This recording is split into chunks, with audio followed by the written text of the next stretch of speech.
Hey there, whether you're flying or not in 2025, in today's video we explore the top 10 business class products.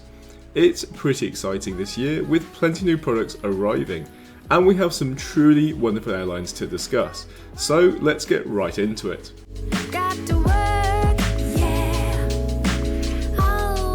There were two ways to go about this. The first would be a strict checklist looking at things like the seat, the lounge, the food, and the second is how happy the product made us feel.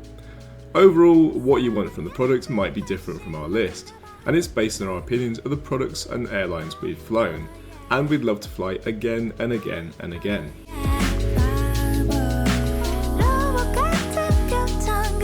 We nearly added Thai to the list because we've flown on the Boeing 787 and the Airbus A330, and I have to say it's a beautifully Thai experience.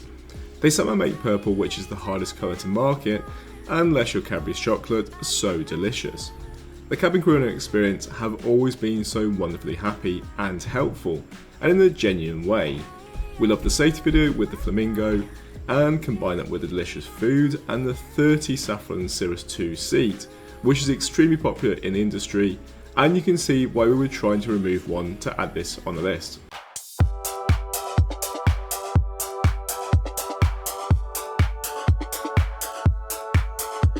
It is extremely difficult to separate the way we feel about Emirates from how the product relates to other airlines.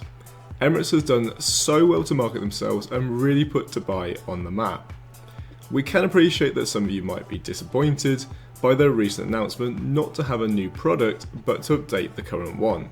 However, we live in a world where some other airlines have as many as 10 different products in use, and not all of them have access aisle-free seats. So Emirates can be commended for that one. And having flown the product from Bangkok, we were really impressed with the little personal bar and the service despite having a very dense business class. The bar at the back of the plane is a great place to hang out. The crew are so solid when it comes to interactions, and their own lounges are luxurious, and their commitment to the A380 is applaudable.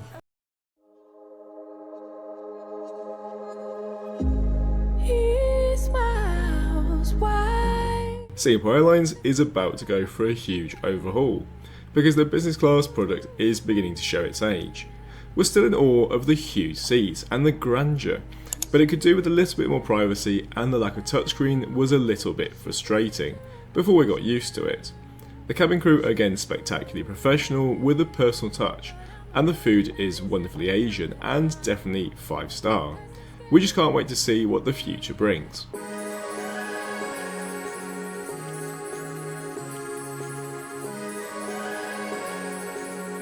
Turkish Airlines have a very varied fleet, with the Boeing 777 being a completely different experience, and not so good, especially given their 232 layout.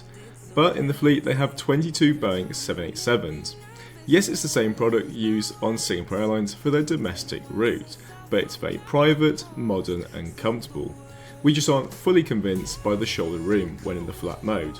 What we did love though was the lounge in Istanbul, although it can get very busy around midnight. Combine that with their signature strawberry drink and the beautiful cuisine. It's a wonderful experience, plenty of content and decent headphones.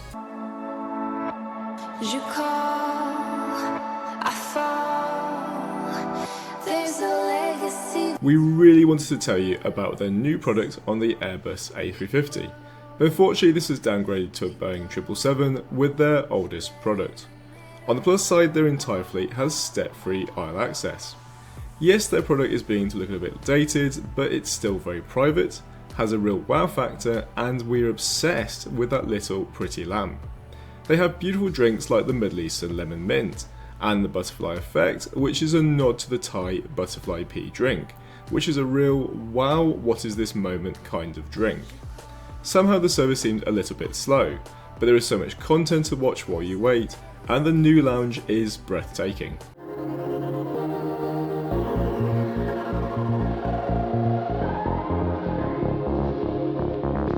When you think of luxury travel, KLM probably wouldn't be your first thought. Perhaps it's the light blue.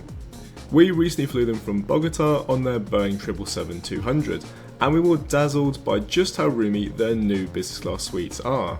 The doors have not yet been certified, but being staggered and so large, we weren't at all bothered. The cabin crew was so happily Dutch, and we loved the little porcelain house that we got to take home. Wireless charging and the lounge in Amsterdam, which has a roof deck view out towards the planes, we would happily fly them again.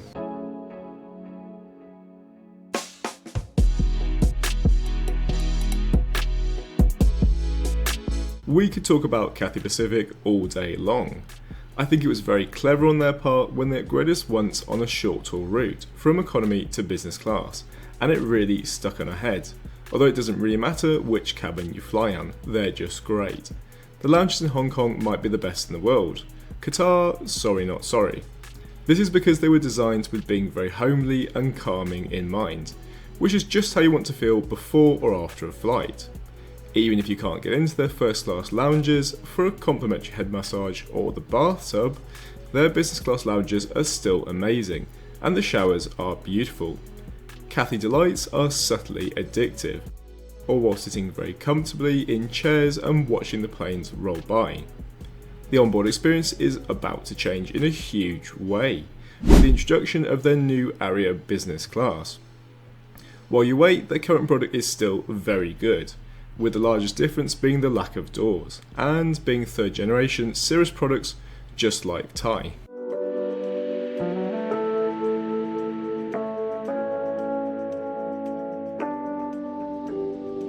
With their direct competitor in the UK feeling a little corporate, Virgin is just like Moxie brand from Marriott.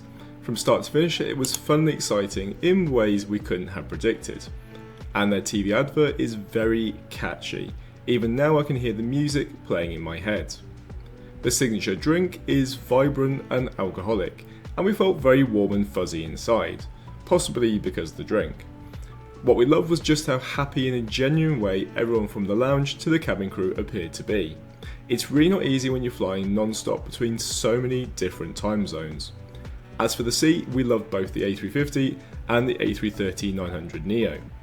Extremely plush, and the pink LED lighting draped the cabin in a very calming and not too Barbie-ish manner, whilst charging at a door made it feel very private and cosy.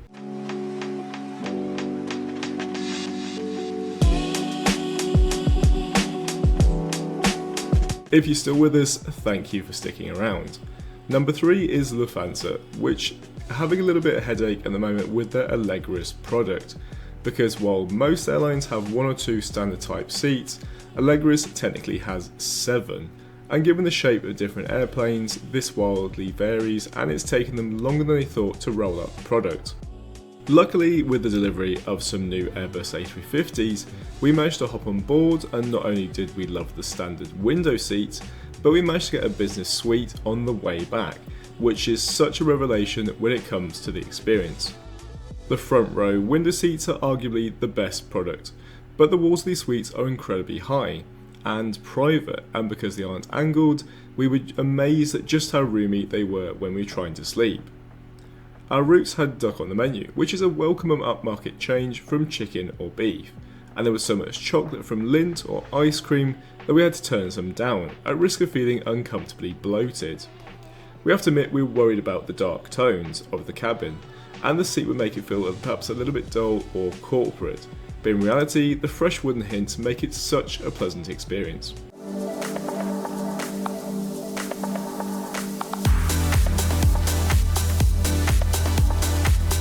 Even as we speak, we're trying to find a way to get back on board, even though we've already reviewed them.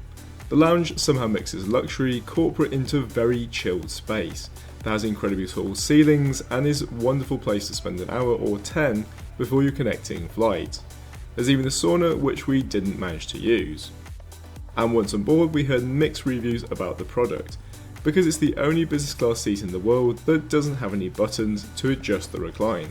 And we did inquire, and yes, they carry plenty of pillows for back support. Finnair also decided not to have doors, and we can totally see why, as it's so private and staggered in a really thoughtful way. The entertainment system is really thorough with plenty of content, and the meals are very tasty and beautifully finished. We also loved the blueberry juice. The cabin crew appeared to love their job, which comes across in the experience, and we found the safety video very relaxing and calming. And we're really looking forward to trying their premium economy later in the year.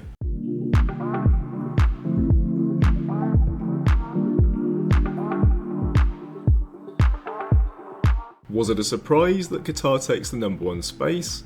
Qatar's older product is very good, but their Q-Suite product has been around for a few years now and was an absolute game changer, with no real direct competitor.